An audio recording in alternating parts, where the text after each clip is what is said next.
წელს გარემოსდაცვისა და სოფლის მეურნეობის სამინისტროს თანაორგანიზებით მეხუთედ გაიმართა ეროვნული აგრარული ოლიმპიადა. და აგრარული ოლიმპიადის 36 გამარჯვებული დავაჯილდოვეთ ჩვენს პარტნიორებთან ერთად. ძალიან მნიშვნელოვანია ასეთი ფორმის შეჯიბრებითობის პრინციპით, ასეთი ღონისძიებების ორგანიზება, რომელიც ცოდნაზე და პროფესიონალიზმზე არის დამოკიდებული.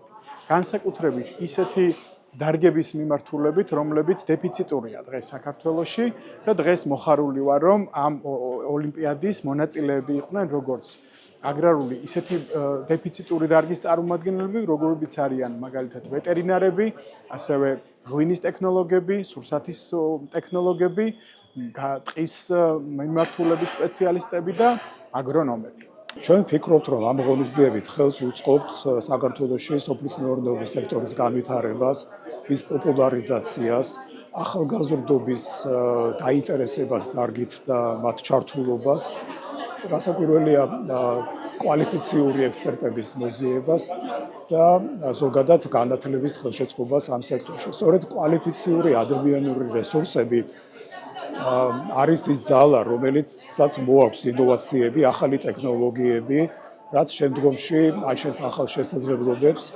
რათა მოხდეს დამატებითი სამუშაო ადგილების შექმნა. მინდოდა საკუთარი ცოდნის გამოცდა, ასე რომ ვთქვათ და დაინტერესებული ვიყავი საერთოდ აგროოლიმპიადით. შესაბამისად, პირველი ტური გადავლახე, შემდგომ მეორე ტურზე უკვე წერითი ტესტირება იყო. ძალიან საინტერესო იყო აღნიშნული გამოცდილება და მინდა მადლობა გადავუხადო თვითონ აგროოლიმპიადას, სპონსორებს.